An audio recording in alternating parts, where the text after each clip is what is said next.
Aite mama, aite mama, aite mama. Aite mama, aite mama, aite mama. Aite mama, aite mama, aite mama. Aite mama, aite mama, aite mama. Hey, mama, mama,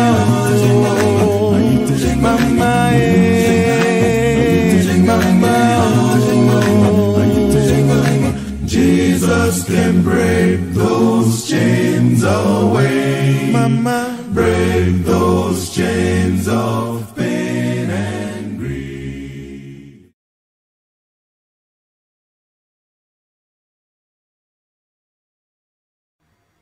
Je suis Pipo, votre habituel. Je suis heureux de vous revoir aujourd'hui. Je suis Pipo, votre habituel. Ma mission est de vous présenter Jésus.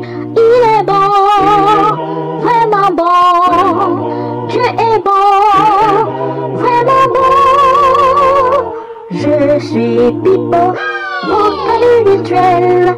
Avec cette rose et je proclame son amour.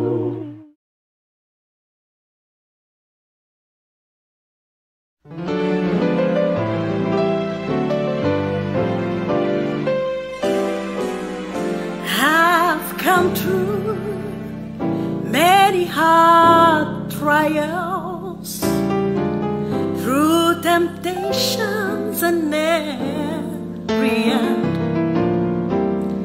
The Satan's tried to stop me and to place my feet on sinking sand.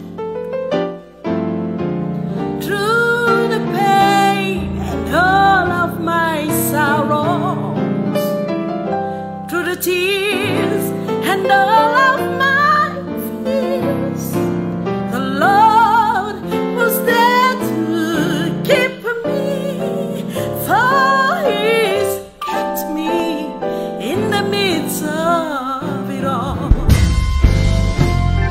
It's not because I've been so faithful, no, no, no, no.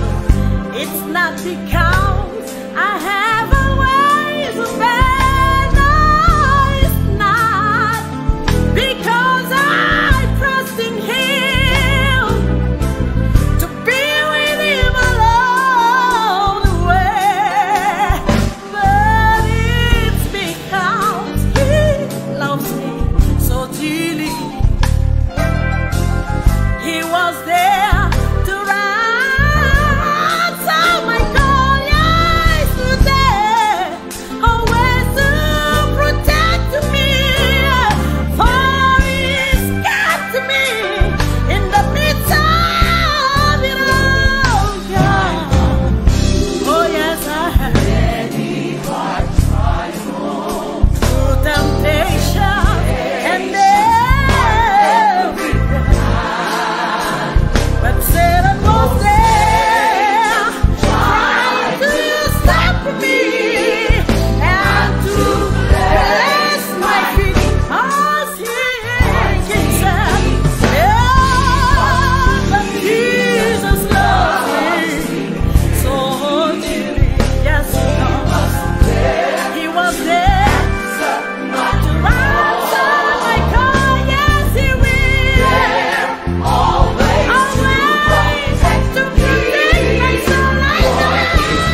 kept me one time in hiding road. Yeah, yeah, yeah.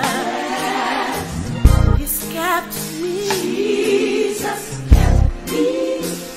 I fall I can do but my own way. Jesus, Jesus, yes. Jesus, Jesus, Jesus. Kept me. He kept me when I wanted to do wrong. Yes, he did. He kept me. Yes. He kept me. Jesus kept me. When I fall, I was going to lose my mind. Jesus kept me. With his power, Jesus kept me. Jesus kept me. He wouldn't let me fall. Jesus kept me. Jesus kept me. Right now, in the midst of it all. Yeah. I don't know what you're going through, but when you allow me to encourage you, I know he did it for me, for me, for me, for me, for me, for me, for me. He will do the same. Jesus, Jesus, yes, he did. Jesus, Jesus, yes, he did. And your power never left. To God in time of trial. I brought my mother, and I know she loves me. I brought my family, and I know he blessed me. But no, nobody else. Nobody but Jesus. Nobody but Jesus. He brought my heart. He brought me through.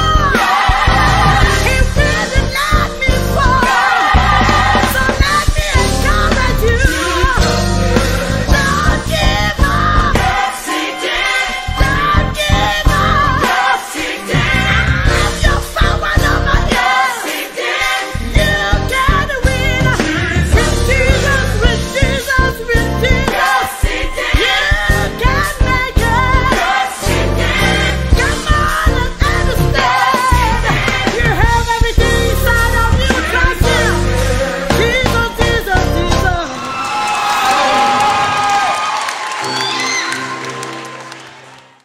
Chers amis, bonjour et bon sabbat. Je suis Pipo, votre ami virtuel. Dans Jean chapitre 3, verset 16, il est écrit: Car Dieu a tant aimé le monde qu'il a donné son Fils unique, afin que quiconque croit en lui ne périsse point, mais qu'il ait la vie éternelle. Alléluia. Mon frère, ma sœur, Dieu n'attend pas que tu sois parfait. Mon frère, Dieu n'attend pas que tu sois parfaite, ma sœur, pour que tu puisses venir à lui.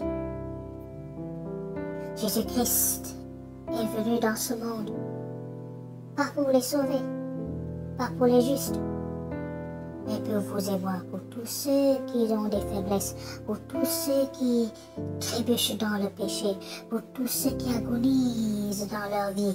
Jésus-Christ est venu pour vous. Christ est venu pour toi, ma sœur. Il est venu pour toi, mon frère.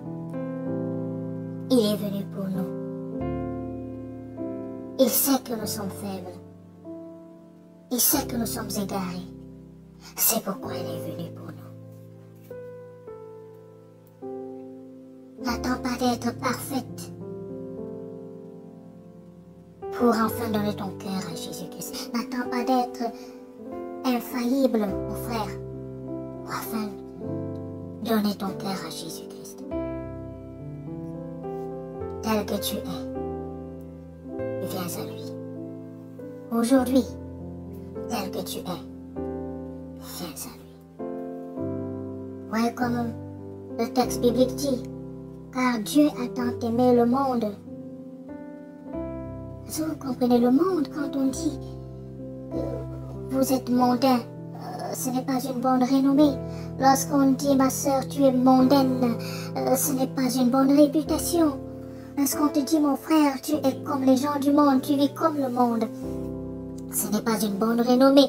Mais suivez ce que Jésus-Christ dit, suivez ce que la parole de Dieu dit dans Jean chapitre 3 verset 16. Car Dieu a tant aimé quoi? Le monde. Toi qui es égaré, Dieu t'aime. Toi qui es perdu, Dieu t'aime. Toi le soulard, Dieu t'aime. Toi l'ivrogne, Dieu t'aime. Toi le prostitué, Dieu t'aime. Toi la prostituée, Dieu t'aime. Toi le possédé, Dieu t'aime. Toi la sorcière, Dieu t'aime. Toi l'hypocrite, Dieu t'aime. Toi le voleur, Dieu t'aime. Il veut que tu te repentes aujourd'hui. Il te tend ses bras et te dit, me voici, je frappe à la porte de ton cœur. Ouvre-moi la porte de ton cœur et je changerai ta vie. Dieu a tant aimé le monde qu'il a donné son Fils unique afin que quiconque, voici un autre, afin que quiconque croit en lui ne périsse point, mais qu'il ait la vie éternelle. Quiconque, c'est-à-dire que n'importe qui, quel que soit ton rang social, quelle que soit ton intensité de péché, quelle que soit ta situation, ton égarement spirituel, ma soeur, mon frère, Jésus-Christ te tend ses bras. Il te dit, viens à moi.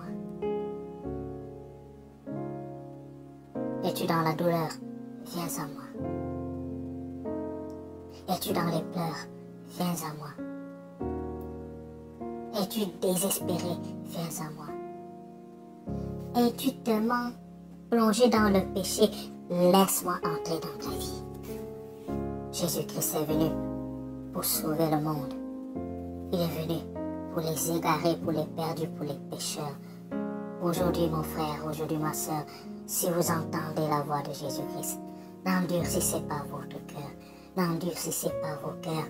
Ne dites pas que vous êtes fini, vous êtes trop pécheur pour venir à Jésus-Christ. Ne dites pas que vous êtes trop pécheur pour être accepté par Jésus-Christ. Jésus-Christ est venu pour sauver le monde, pour sauver ceux qui vivent dans le monde, pour sauver ceux qui vivent comme le monde. Il est venu pour toi, ma soeur. Il est venu pour toi, mon frère. Il est venu pour nous. Alléluia. Eh bien, mes amis, voici votre émission Sainte Rosée.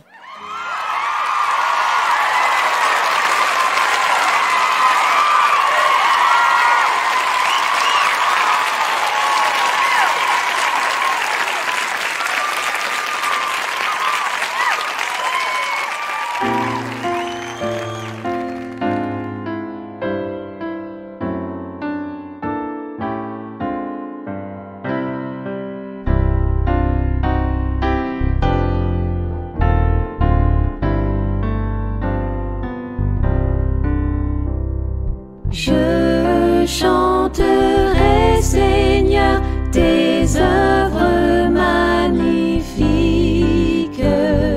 ton auguste pouvoir, ta suprême grandeur.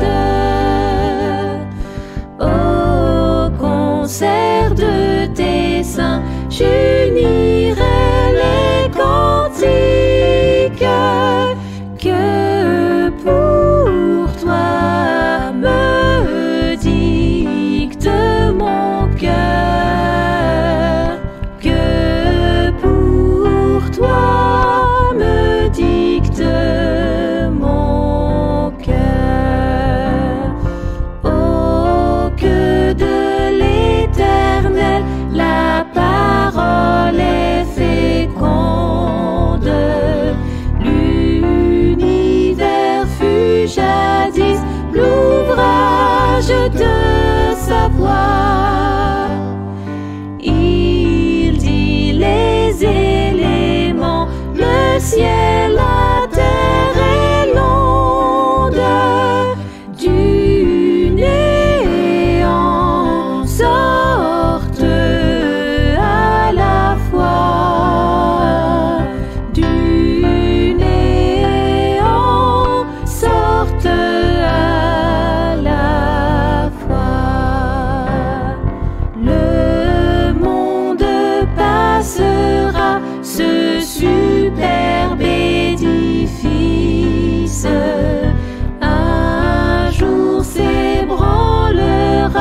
jusqu'en ses fondements.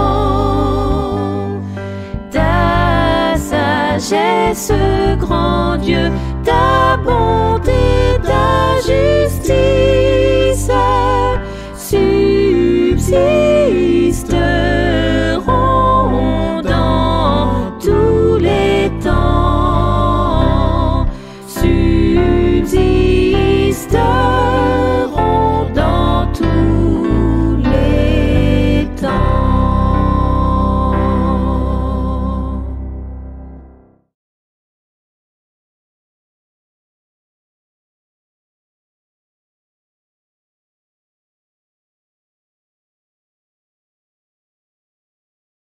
Il y a quelque temps, nous avons diffusé une émission qui a suscité beaucoup de questions et de réactions diverses. Son titre était « Où sont nos morts ?» J'expliquais dans cette émission que d'après la Bible, les personnes décédées cessent toute vie consciente, sont dans les tombeaux et attendent le grand jour de la résurrection finale. Une auditrice m'a alors envoyé un message qui m'interpellait directement. « Vous avez parlé dans votre émission de la mort du corps, mais l'âme alors ? Qu'est-ce que vous en faites? Et l'âme, alors, qu'est-ce que vous en faites? » La question de cette auditrice est révélatrice. Pratiquement toutes les religions, depuis toujours et jusqu'à aujourd'hui, envisagent l'être humain selon un mode qu'on appelle dualiste. Il y aurait chez l'être humain une partie visible, matérielle, palpable, qu'on appelle le corps, et il y aurait aussi une autre partie constitutive de l'être humain, invisible, immatérielle, et qui explique toute la dimension spirituelle de l'homme, c'est l'âme. Cette âme, que certains appelleront esprit ou essence, est censée se détacher du corps à la mort et continuer à vivre dans un monde immatériel. Cette âme est considérée comme immortelle, et c'est bien ce que suggérait notre auditrice en me demandant « Et l'âme, qu'est-ce que vous en faites ?» Cette vision dualiste d'une âme immortelle qui se trouve dans un corps durant la vie terrestre de l'homme pour ensuite se libérer du corps et poursuivre son parcours dans l'au-delà, cette vision dualiste était déjà présente sous des formes légèrement différentes chez les Égyptiens, les Babyloniens, les Perses de l'Antiquité et dans beaucoup d'autres cultures et religions. Mais ce sont les philosophes grecs, Pythagore et Platon en particulier, qui ont systématisé et répandu la croyance en une âme immortelle. Dans ses écrits, Platon rapporte les dialogues de Socrate avec ses amis sur toutes sortes de sujets. Eh bien, l'un de ces dialogues rapporte les dernières paroles de Socrate juste avant sa mise à mort. Vous vous souvenez sans doute qu'il a été condamné à boire la ciguë, un poison violent. On appelle ce dialogue le Phédon, du nom d'un des amis de Socrate qui s'entretenait avec lui. En voici quelques extraits. « L'âme ressemble au divin, à l'immortel, à l'intelligible et uniforme, indissoluble et inchangeable. Elle s'en va vers le pur et éternel et immortel et inchangeable dont elle est proche. L'âme est immortelle. Et puisqu'elle est immortelle, elle est indestructible. Croyons-nous qu'il y a quelque chose de semblable à la mort? Certainement. Mais est-ce autre chose que la séparation de l'âme et du corps? La mort est simplement la séparation de l'âme et du corps. » Et Socrate d'encourager ses amis à ne pas être tristes de sa mort toute proche en leur disant « Soyez de bonne humeur et ne vous lamentez pas de ce que je suis mort.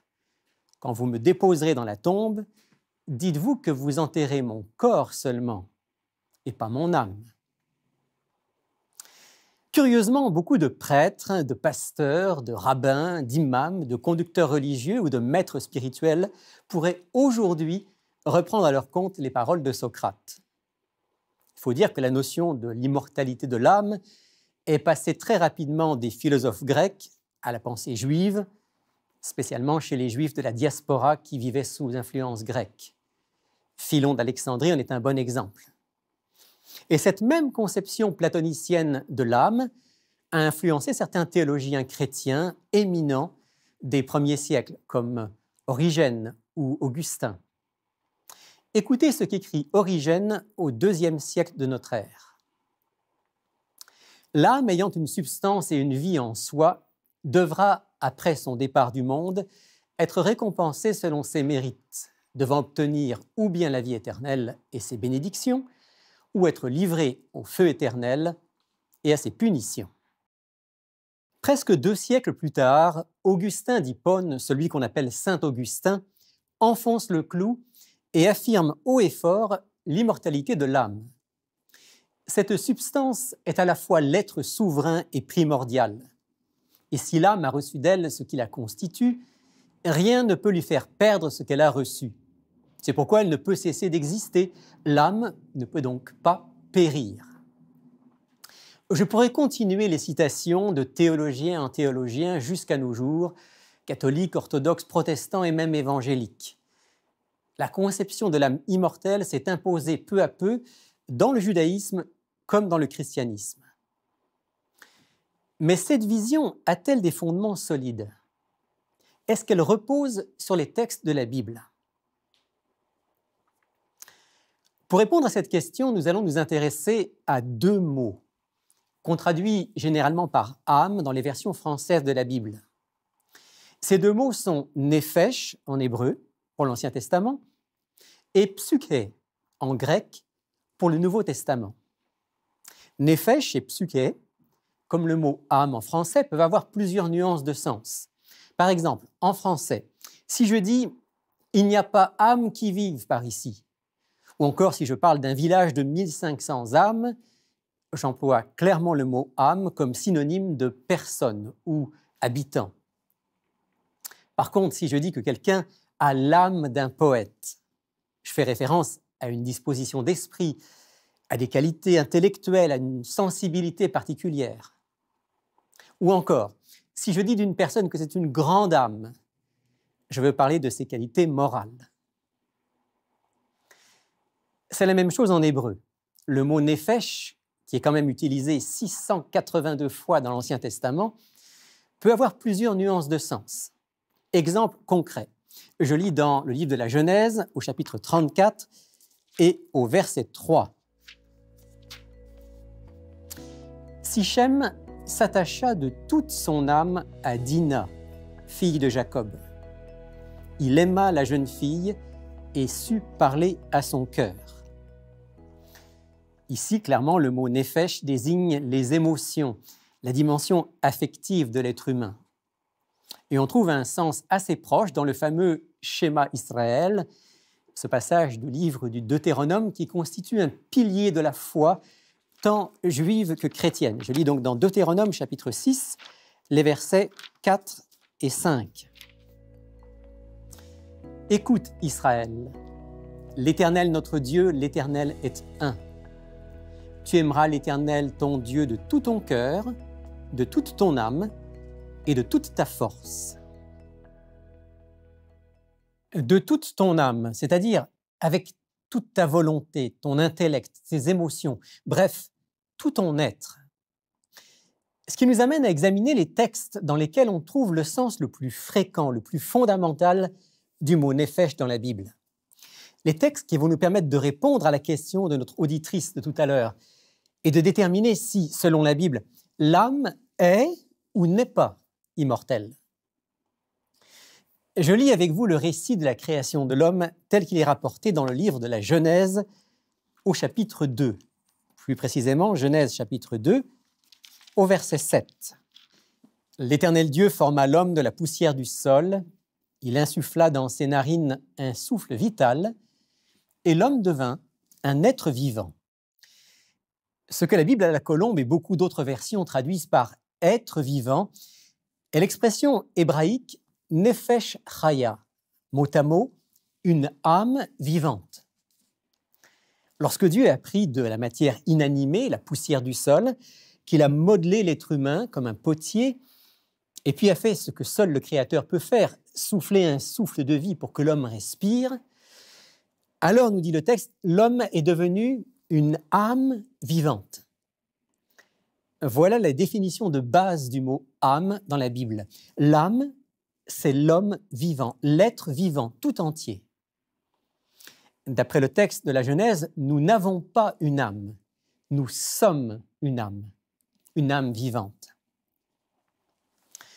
En fait, la Bible ne connaît pas la notion d'âme distincte du corps. encore moins capable de vivre indépendamment du corps. Une âme, c'est ce qui respire, ce qui a un souffle de vie, un être vivant. À tel point que les animaux eux-mêmes sont appelés nefesh, âme. Toujours dans le récit de la création, mais cette fois au chapitre 1er de la Genèse, je lis ce que Dieu a fait le 5e et le 6e jour.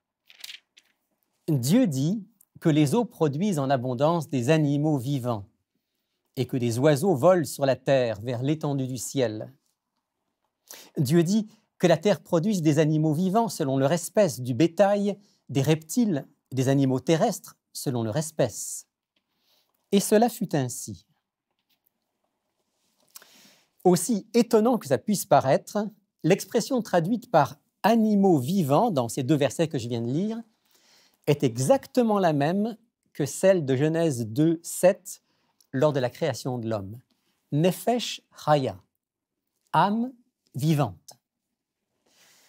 Ce qui signifie que du point de vue biblique, non seulement les êtres humains, mais les animaux sont des âmes. Alors, est-ce que ça veut dire qu'il n'y a aucune différence entre l'homme et les animaux? Non, absolument pas. Mais cette différence n'est pas dans la constitution de l'être humain. La différence n'est pas que l'homme aurait une âme et que les animaux n'en auraient pas. Comme la science nous le dit aujourd'hui, nous sommes constitués de la même matière que les animaux. Comme eux, nous respirons, nous vivons et nous mourons. Nous sommes des âmes vivantes.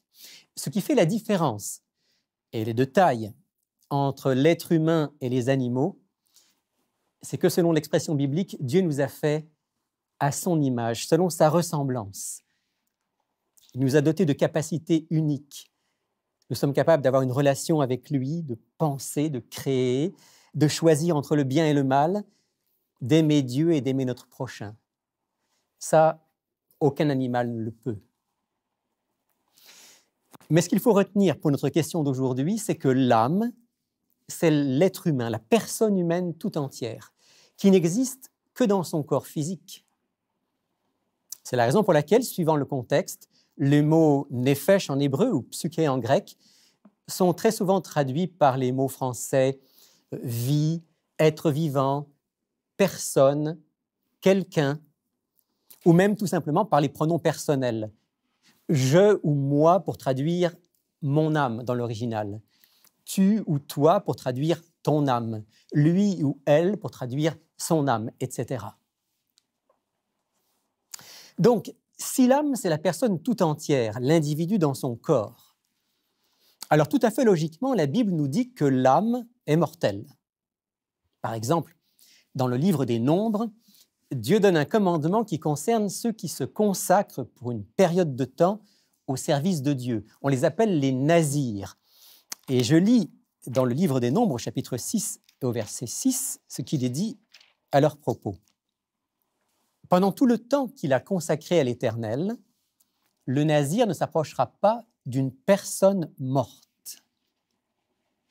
L'expression « personne morte » ici est la traduction de l'original hébreu « nefesh met », c'est-à-dire littéralement « une âme morte ». Et on trouve plusieurs textes dans la Bible où le mot « âme » est associé à la mort. Pensez par exemple à cet avertissement du prophète Ézéchiel au chapitre 18 de son livre. « L'âme qui pêche, c'est celle qui mourra. Un fils ne supportera pas le poids de la faute de son père, et un père ne supportera pas le poids de la faute de son fils. » À l'inverse, pas une seule fois dans toute la Bible, le mot « âme » n'est associé au mot « immortel » ou « éternel » ou « indestructible », comme disait Socrate. Au contraire, dans le Nouveau Testament, l'apôtre Paul affirme dans sa lettre à Timothée que Dieu seul possède l'immortalité. Je lis dans la première lettre de Paul à Timothée au chapitre 6, les versets 14 à 16. « Garde le commandement sans tache, sans reproche, jusqu'à l'apparition de notre Seigneur Jésus-Christ, que manifestera en son temps le bienheureux et seul souverain, le roi des rois, le Seigneur des seigneurs, qui seul possède l'immortalité, qui habite une lumière inaccessible, que nul homme n'a vu ni ne peut voir, à lui honneur et puissance éternelle. » Vous l'avez compris, l'immortalité n'est pas une caractéristique intrinsèque de l'âme humaine. Dieu seul est immortel par nature. C'est vrai, la promesse divine, c'est que nous pourrons nous aussi devenir immortels lors du retour du Christ. Mais pas parce que notre âme est immortelle, parce que Dieu, à ce moment-là, et seulement à ce moment-là, pas avant, redonnera la vie aux morts et accordera à ses enfants la vie éternelle. Je sais que certains vont m'objecter, oui, mais Jésus n'a-t-il pas dit « Ne craignez pas ceux qui tuent le corps et qui ne peuvent pas tuer l'âme » ? N'est-ce pas la preuve que le corps meurt, mais que l'âme survit, qu'elle est indestructible? Allons voir ce que Jésus a dit exactement. La citation en question se trouve dans l'Évangile selon Matthieu, au chapitre 10 et au verset 28.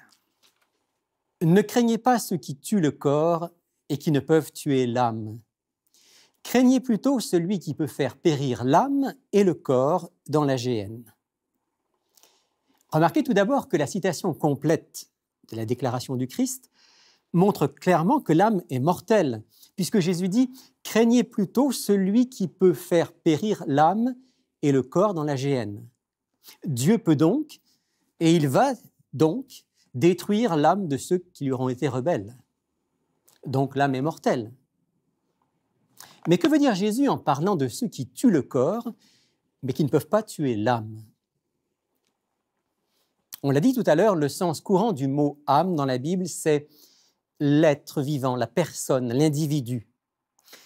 Ce que Jésus affirme ici, c'est que même si certains sont persécutés pour leur fidélité envers lui, même si certains meurent en martyrs, ceux qui les font mourir ne peuvent détruire leur personne dont l'identité est conservée par Dieu jusqu'au jour du jugement et de la résurrection. Impossible de détruire quelqu'un pour qu'il n'existe plus du tout. Si cette personne est dans la mémoire de Dieu, son âme, c'est-à-dire sa personnalité, son individualité, est préservée pour la vie éternelle. En revanche, si quelqu'un est en opposition à Dieu, toute sa personne périra au jour du jugement. Voilà le sens de la déclaration du Christ, qui est bien loin de nous parler d'une âme séparée du corps ou immortelle par nature. Le théologien allemand Oskar Kuhlmann a bien résumé la question fondamentale dans le titre de son livre qui a fait couler beaucoup d'encre. « Immortalité de l'âme ou résurrection des morts ?» Point d'interrogation. Il montre dans ce livre que l'espérance biblique et chrétienne est centrée sur une promesse, la résurrection à la fin des temps. Il montre aussi que la notion d'immortalité de l'âme est totalement étrangère aux Saintes Écritures et qu'en réalité, elle s'oppose même à la résurrection des morts. Je trouve d'ailleurs personnellement assez étrange que beaucoup de chrétiens croient à la fois à l'immortalité de l'âme et à la résurrection des morts. Si les morts sont déjà auprès de Dieu, dans le bonheur et dans la paix, quel besoin y a-t-il d'une résurrection des morts? Pour reprendre un corps, mais apparemment les âmes vivent déjà très bien et très heureuses sans corps. Et si certains sont déjà en enfer, comme l'enseignent les tenants de l'immortalité de l'âme, pourquoi la Bible parlait-elle alors sans cesse d'un jugement dernier, final, à la fin des temps? Les âmes seraient déjà jugées et auraient déjà reçu ce qu'elles méritent au moment de la mort, si c'est à ce moment-là qu'on va en enfer ou au paradis. Et si l'âme des fidèles va directement auprès de Dieu au moment de la mort, pourquoi l'apôtre Paul ne réconforte-t-il pas les croyants en leur disant que leurs morts sont bien heureux avec le Seigneur? Pourquoi leur parle-t-il à la place du retour du Christ, de la résurrection et de la rencontre avec lui à ce moment-là, comme dans ce texte célèbre de la première lettre aux Thessaloniciens au chapitre 4? Nous ne voulons pas, frères, que vous soyez dans l'ignorance au sujet de ceux qui dorment, afin que vous ne vous attristiez pas comme les autres qui n'ont pas d'espérance. En effet, si nous croyons que Jésus est mort et qu'il est ressuscité, nous croyons aussi que Dieu ramènera par Jésus et avec lui ceux qui se sont endormis. Voici en effet ce que nous vous déclarons d'après une parole du Seigneur. Nous les vivants, restés pour l'avènement du Seigneur, nous ne devancerons pas ceux qui se sont endormis. Car le Seigneur lui-même a un signal donné à la voix d'un archange, au son de la trompette de Dieu descendra du ciel, et les morts en Christ ressusciteront en premier lieu. Ensuite, nous les vivants qui serons restés, nous serons enlevés ensemble avec eux dans les nuées, à la rencontre du Seigneur dans les airs. Et ainsi, nous serons toujours avec le Seigneur. Consolez-vous donc les uns les autres par ces paroles. Dieu garde en lui le souvenir de chaque personne, avec son individualité, sa personnalité propre. Et il promet à chacun de nous que si nous recevons son pardon, si nous vivons avec lui dans la foi, dans l'humilité, en comptant sur sa grâce, nous pourrons vivre la même expérience que le Christ. Notre âme sera restaurée lorsqu'il reviendra dans la gloire. Il nous ressuscitera pour la vie éternelle. C'est là que se trouve notre unique, notre véritable espérance. Alors, et alors seulement, par l'union totale avec Dieu, notre âme sera immortelle. Père du ciel, merci de nous avoir donné cette belle espérance. Merci, nous qui sommes des êtres faibles et mortels, d'avoir l'espérance de la vie éternelle, grâce à Jésus et grâce à la résurrection. Donne-nous de vivre avec cette assurance dans le cœur et de rester attachés à toi. Au nom de Jésus. Amen.